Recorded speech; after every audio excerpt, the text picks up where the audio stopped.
What's up, guys? Good afternoon and welcome to Roma Theory. Paulo Dybala injured again, out for 3 weeks. He's gonna miss the derby, he's gonna miss Nice, and he's probably gonna miss Verona as well. I'm not surprised. You can't be surprised about this situation anymore. You simply can't. I think we're slowly witnessing to Dybala's crumbling apart. We're slowly, with time, we're witnessing to the player Paulo Dybala is fading away, and it's the sad truth. It's really the sad truth. I think nobody should be surprised about this, because if you think and question Dybala's fitness, then you're wrong. Dybala's fitness is a problem. Dybala's fitness will be a problem. That I no longer actually see Dybala as a starting player in this team. I said this in the match reactions before. Ever since he got injured last year with that tendon injury, which he got against Cagliari, and then he missed the entire season, Dybala for me was no longer a player that we could rely on. I see Dybala even today as an added resource, of course, an added tool, somebody who can come in and change your games. But when people ask me who are the best players in the team, I don't answer Dybala anymore. I say Kone, I say Zvelar, I say Sule, because Dybala is no longer a centerpiece of this Roma team. Dybala is no longer the player he was even in the first seasons with us. This is not a dig at him. Please don't act as if I'm blaming him. This is who Dybala is. If Dybala was fit, if Dybala could guarantee you every single minute of every single season, he would be playing at Juventus or even better. He wouldn't be with us. Dybala is an injury-prone player. So what I'm saying is not an attack to him. What I am saying, however, is that we are slowly, with time, as I said before, witnessing to this player crumbling apart, to this player fading away. And as a Roma fan, first of all, but even as somebody who admires the purity and technical side of football, even if you love Paulo Dybala, this is sad news. It's heartbreaking. It really is. I love him. He is. I would die for Paulo Dybala. Paulo is the player that we lived that Budapest final with, and Paulo loves us. We love Paulo. This love is unmatched. This bond is unmatched. And the idea and concept that this player is slowly fading away, the idea and concept that he will leave Roma in a very short period of time, in my opinion, because the club won't extend his contract, is like a heartbreak. It's like a divorce. It's like a breakup. It really is.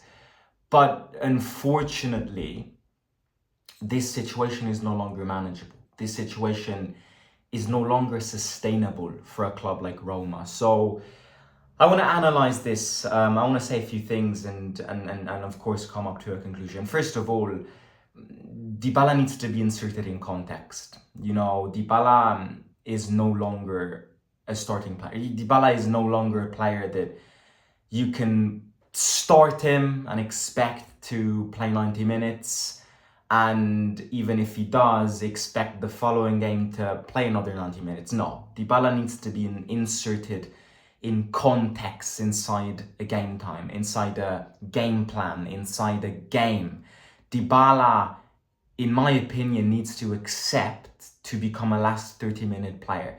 As I said before, it's not easy to accept this. It's like telling your adopted son, once he grows up, that he's adopted. He's gonna go no, why? And absolutely, it's not fair to say this to Dybala, who is at times, was definitely, but even at times still, in some glimpses, in some flashes, he still is the best player in the league, the most technical player in the league. But, you can't rely on Dybala anymore. Dybala needs to come in at certain times, strategic times and studied times of a game plan, where he knows that he can change the game and potentially win it. Number one. Number two. Roma can no longer sustain this. Roma can't no longer sustain this. And it breaks my heart to say this, but if we extend Dybala's contract, earning 8 million each season, you're crazy. And this is no disrespect again.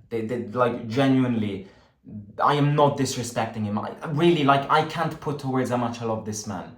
He is unbelievable. I'm not questioning what he is like a player. That game against Porto, those 20 minutes that he single-handedly changed the game, like, really. But for the benefit of, I think, Roma, of, I think, every single party involved in this, 30th of June, Dybala ends his contract and we part ways. Because sometimes in life, even though it's the hardest thing to accept, it's better to separate paths for the benefit of everyone. Because it simply is. Roma can't sustain this operation anymore. Roma can't. Roma is in debt. Roma has financial issues. Roma has difficulties in spending money, as we know, by FFP and everything. Roma is not Real Madrid. Roma can't afford to pay a player 8 million and this player doesn't convert this, this financial faith onto the football pitch. He can't. And we can't sustain this anymore. Because the other thing here is, which, as I said before, we're slowly witnessing to Dybala's fading away. Why do I say this? Because, number one, he gets injured not when he pushes, but when he simply impacts the ball. Like the last injuries that came his way were all injuries that you're like, how the hell did he get injured? Against Torino last weekend, I believe he took a free kick and got injured. When he got injured against Cagliari and then it costed him the entire season, remember, he got injured because he impacted the ball with his back heel and his tendon broke. I remember a few years ago, 3 years ago, against Lecce, he took a penalty and he got injured and he was out for 2 months. These are not normal injuries. These are injuries of a player whose muscles are done, whose muscles are literally so like used up that the second he impacts the ball, he gets injured. These aren't injuries that you're like, Dybala's pressing a lot, Dybala's pushing, Dybala is giving that intensity shifts, and he injures his thigh. No, these are injuries that involve him impacting the ball. And going back to what I said before, this is, it's no longer sustainable for us to keep a player like him. It's not, and that's the truth. And sometimes it's better to break the sad truth and be honest than trying to illusion ourselves with this idea that Dybala is still the player he was 3 years ago. No, he's not. Dybala is not the player he was 3 years ago. Dybala is not even the player he was before he got injured last season. But that game against Porto, no, he isn't that anymore. So I think we make this mistake of mixing the spheres of talent and fitness. And I know where this mistake comes from because it's very easy to confuse the two. He's very talented, he's extremely technical, which means that we are in a position to offer him 8 million each season and for him to miss 60% of games. It's tempting because we love him. It's tempting because he's so technical and he's a world-class player, and of Paulo Dybala's, there is 1 out of 7 billion. But we have to acknowledge the truth, and it's no longer sustainable. So I don't want to repeat myself here, but even now, the Gasperini requires a more intense, based on pressure type game plan and tactics. You can see even against Torino, even against in the few friendly games, even in the first game against Bologna, when he got subbed on, you can see that he has difficulties in maintaining and moving towards what Gasperini wants. So, and I think, however, I must be honest and say that for the first time in a very long while, I'm seeing a lot of fans who are kind of realizing that he is unbelievable, but that we can no longer sustain this operation. I'm starting to see comments on Instagram which differ from, as always, hate comments, because I've already seen people who go under Dybala's posts and go, oh, go away, you're useless, you're in too much and don't do anything.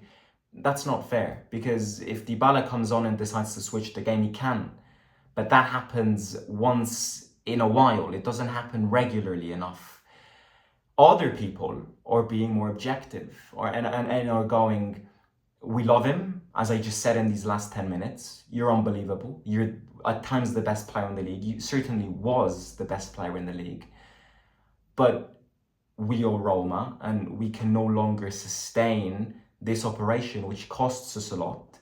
And if you get rid of this heavy wage, you'll be surprised at how much more free you can be in the transfer session.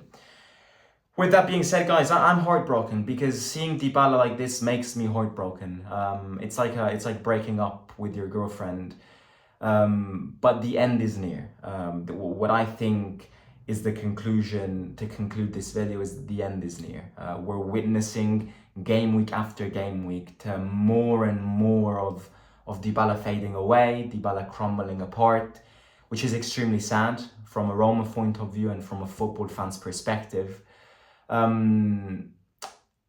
Yeah, I think we win the Europa League together this season, and then we have to part ways, because he will forever be a legend. He will forever be one of the best players that has ever worn this kit. But sometimes we have to be objective.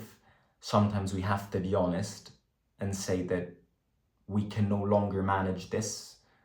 And because the other thing here is that the fact that we're paying him so much makes him so central to this project, when Paulo Dybala can no longer be so central to this project. Paying him 8 million each year, it means that Roma are kind of forced to centralize him, to rely on him. And when he gets injured, the team has difficulties. We know this already now, because we have Sule, who's picking up form and picking up momentum and is moving into that breakthrough season period. But we have difficulties without Paulo. So yeah, look, let me know what you think. Again, I think it's very curious to see what everyone thinks about this. This is my opinion on this take. If you enjoyed this video and agree with my thoughts, or even disagree, make sure to hit the like button, subscribe to the channel, and let me know in the comments what you think. And I will talk to you very, very soon. See you out.